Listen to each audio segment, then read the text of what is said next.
भारत पाकिस्तान युद्ध 1965 में स्थिति ये थी कि तन्नौट किशनगढ़ बॉर्डर पर जाने के लिए हमारे पास रामगढ़ से आगे सड़क ही नहीं थी।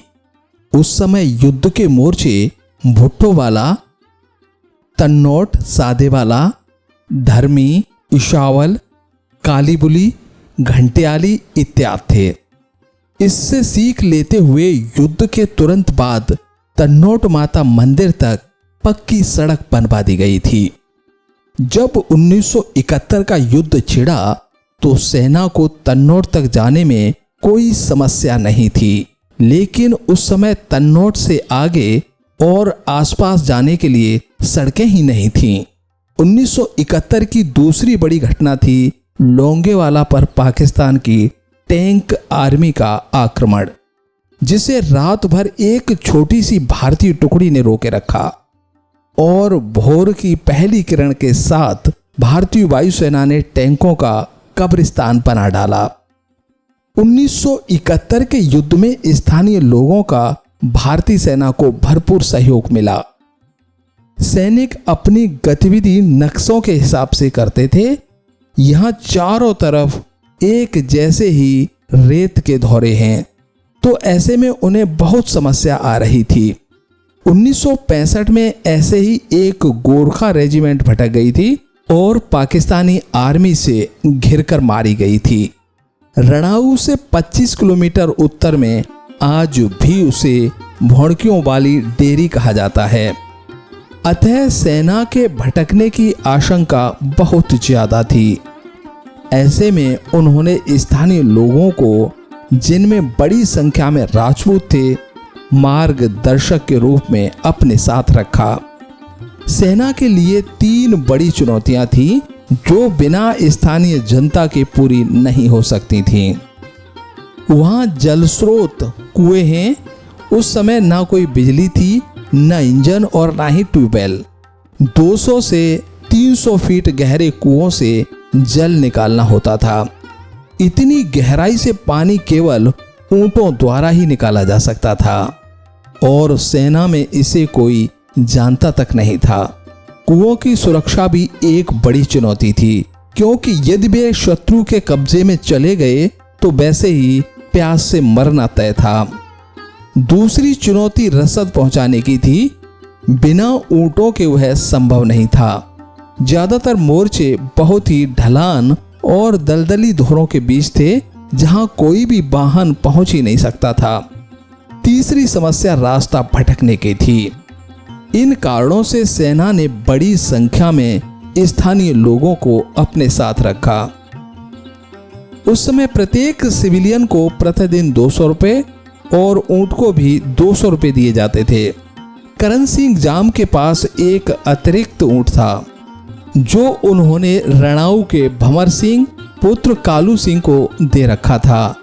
स्वयं करण सिंह सेना के साथ अग्रिम मोर्चे पर थे। सेना के साथ चलने वाले सभी सिविलियंस को एक 303 बंदूक और 50 कारतूस दिए गए थे।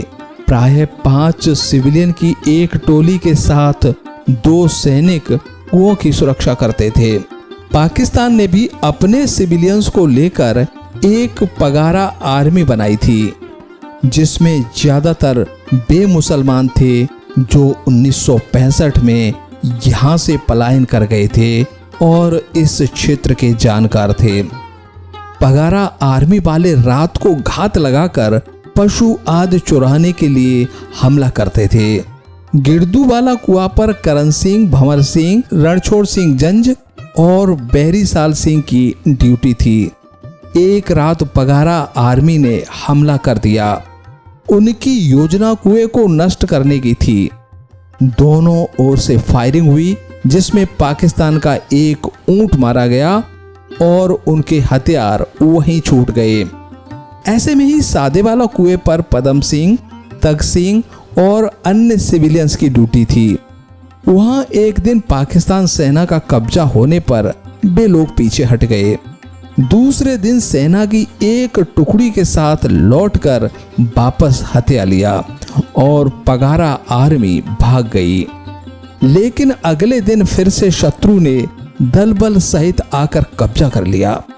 3 दिन बाद भारत की सेना ने घात लगाकर हमला किया और कुछ मारे गए, कुछ भाग गए। इसके बाद सादेवाला पर भारतीय कब्जा ही रहा।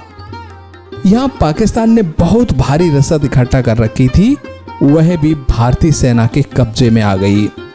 यह रसद सेना ने उपयोग में नहीं ली, इसे रामगढ़ भेज दिया गया। यह इतनी बड़ी थी कि पूरे रामगढ़ की जनता में 7 और 5 किलो के रूप में बांटा गया। सादेवाला से तन्नौट जाते समय मेजर पूर्ण सिंह की जीप पर हमला हुआ और उन्होंने प्राण त्याग दिए। उस हमले के समय पदम सिंह और तग सिंह साथ थे।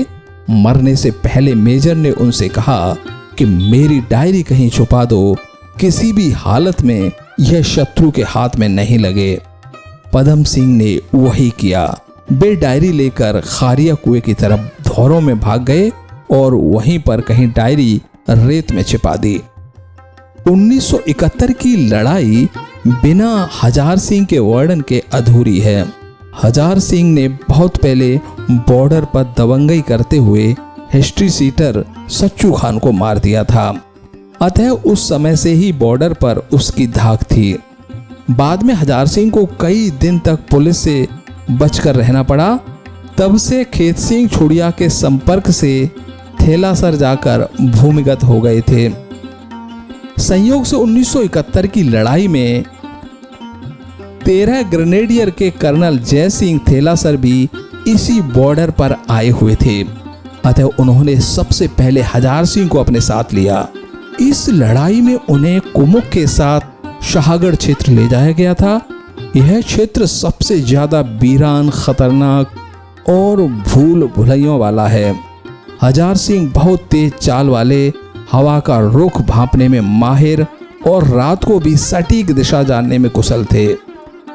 इनके साथ भंवर सिंह, कालू सिंह, भीख सिंह और सोनू के सुल्तान सिंह और अचल सिंह भी थे।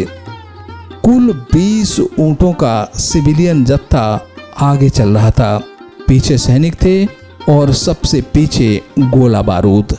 शाहगढ़ पहुंचने से पहले ही शत्रु से भिंडत हो गई। सोनू के सुल्तान सिंह इसमें बलिदान हो गए। इन सुल्तान सिंह को तो बहुत सारे लोग भुला ही चुके थे, हाल ही में उन्हें सैन्य सम्मान दिया गया।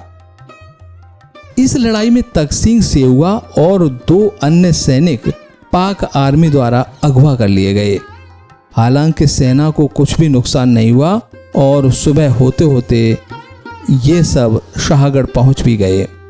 1971 के युद्ध में आमने सामने की भिंडत के अलावा हवाई हमले बहुत हुए। जब लोंगेवाला में पाकिस्तान की पूरी टैंक बाहिनी तबाह हो गई, खिसियाकर उसने भी हवाई हमले शुरू किए।